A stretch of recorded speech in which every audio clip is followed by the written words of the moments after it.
This will show you how to do particle physics in Maya, so you'll learn how to add a particle emitter and handle all the gravity within it.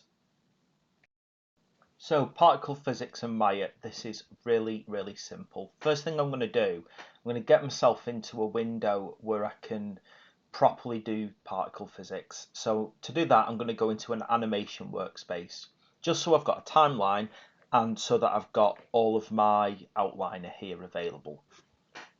Now, there's lots of different ways to do the particle physics in FX, but the two obvious ones are add emitter and create an emitter. For the most part, I don't tend to create emitters in general because I want the particles to be coming off objects, but this one here is good if you just want particles to be there, sort of say like dust in the air, but don't seem to have a particular source. For this one though, I'm just going to focus on the adding emitter. Now to get a few more nParticle options though, I'm going to go into FX and you'll see that I've got all of these here. We've got things like creating a soft body, so you can turn a poly into a soft body so that as particles hit it, it'll actually collapse. You've also got a few other useful things in here, like creating springs and other weird things. You can also do a particle tool to actually select where you want particles to turn up. So I am just going to emit from the object. I'm going to call it emitter 1. I'm going to make it an omnidirectional. So if a directional goes in a particular direction, you've got one that covers a surface and one that creates a curve. I'm just interested in making these particles turn up.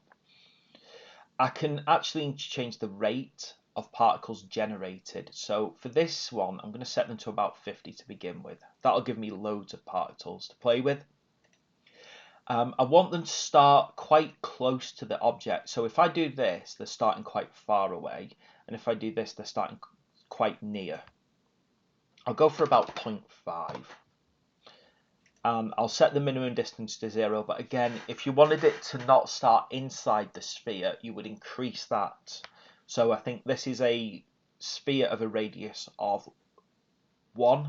So if I wanted it to really start outside, I would probably have to set the distance to 2. You can create the speed and the randomness. So if I wanted to have random speeds up to 4, I would do it this way. If I wanted it to have a slower random speed, I'll do it this side. I'll have about a 1 regular speed. And that's it, we create it. And now we've got an emitter. You can see that sphere 1 in the outliner now has an emitter inside it. If I control A, it now has those attributes. We can play around with these later on if we're not happy. If I press play, you'll see, there we go. I've got my emitter working. All the particles are coming off it and they're dropping down. Now, why are they dropping downwards? Gravity, and it's really that simple. But where does the gravity come from? So I'm going to put my timeline to about 40. And you'll see this thing called a nucleus. Now, it doesn't matter where this is, by the way, but it just looks like this. It generates at 0, 0, 0, and it's a little n pointing down. This is where, if you press Control A, all the physics happens. So you've got things like your transform attributes, you've also got your gravity. There's other things. I'm just really interested in gravity and wind at the moment. So if I increase the wind speed and the wind is blowing in the positive x, you'll see that along with gravity, the wind is pushing it. If I increase the wind direction, it doesn't tend to do that much. But if I increase the wind speed, it really makes a difference. I can also increase the density of the air, basically how thick the air is. A very thick air, or fun of air, changes the way gravity works on it. It's harder for things to be pushed down. On top of that, I've also got my gravity in itself. High gravity impacts on the particles quicker, forcing them down faster. So if you imagine they all have a kind of speed to begin with, they come out with the sphere, they push along, but then gravity enacts and it starts pulling them down. The faster something's moving, the further it can go before gravity forces it downwards. It's just basic physics, really. So what if I want the gravity gone, and I don't want the gravity to take my particles anywhere? I set the gravity direction to 0, and you can see they're now in the centre. Now, you can see as well that my gravity mass of my gravity, the strength of my gravity, is no longer an issue. It only causes slight differences. I'm going to set that to 0. I'm going to set a reasonable air density. I'm going to get rid of the wind completely, because what I want to do is I want to create a kind of outward glow, for want of a better word. These particles are coming off it and making very unusual, like defying gravity effects. They're breezing off it. There we go. That's the basics of making your particles, but as you can see, they're currently white and not very interesting. There's also too many of them. So I'm going to select my emitter, Control A, and I'm just going to reduce the number there are, okay, because 50 per second is just too many. In fact, I want maybe about 5. I could change the distance that they form out, but again, I'm finding that too much, so I'm going to cut it down. And there's a few other things that we can deal with, but I'm not going to deal with them right now. Okay, so now we've got a reasonable number of particles coming off it, and they're defying gravity, and that's great, I'm happy. I don't like the fact that they're white, so how do I change that? Into nParticle, Control A again, and I can head down to now my shaders,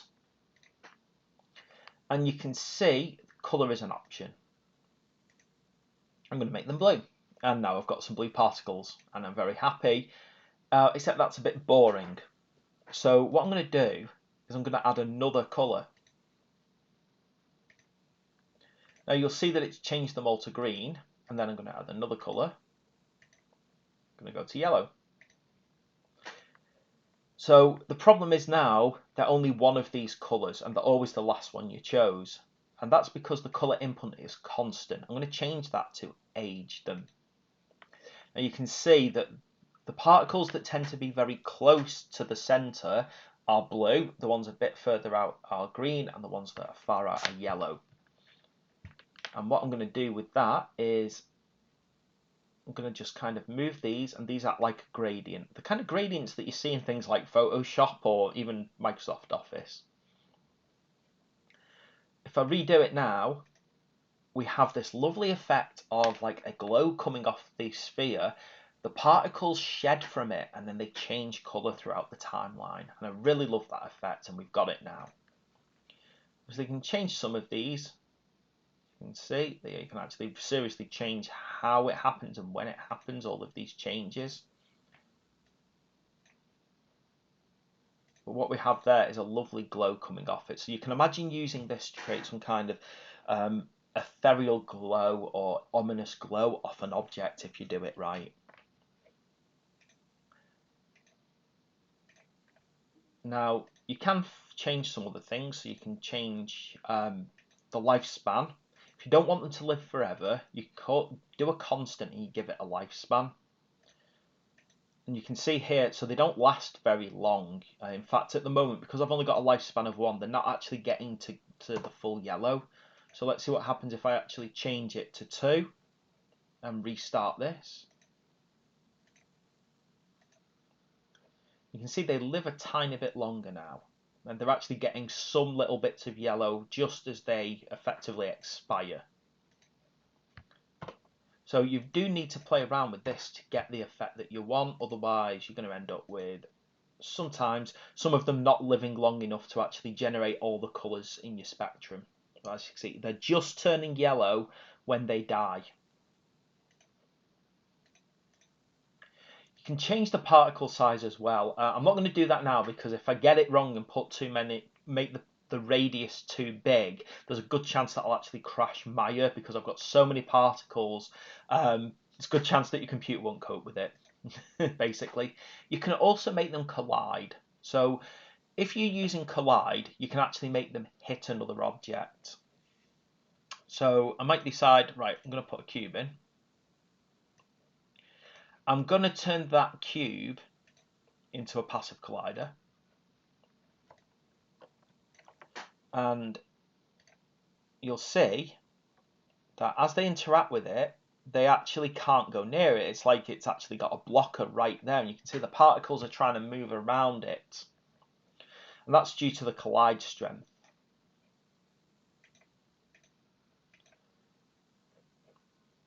There we go. Reduce the collide strength and they can get slightly closer to it. It's a bit like a weird little force field slightly off it. You can also get the thickness of it, and there's so many things that you can change on that collision, but you can see that the passive collider is actually part of the cloth rather than the particles, but because they're all part of FX, they all work together. And there we go. You can see as I play around, it literally knocks them. You could do force field generation if you wanted to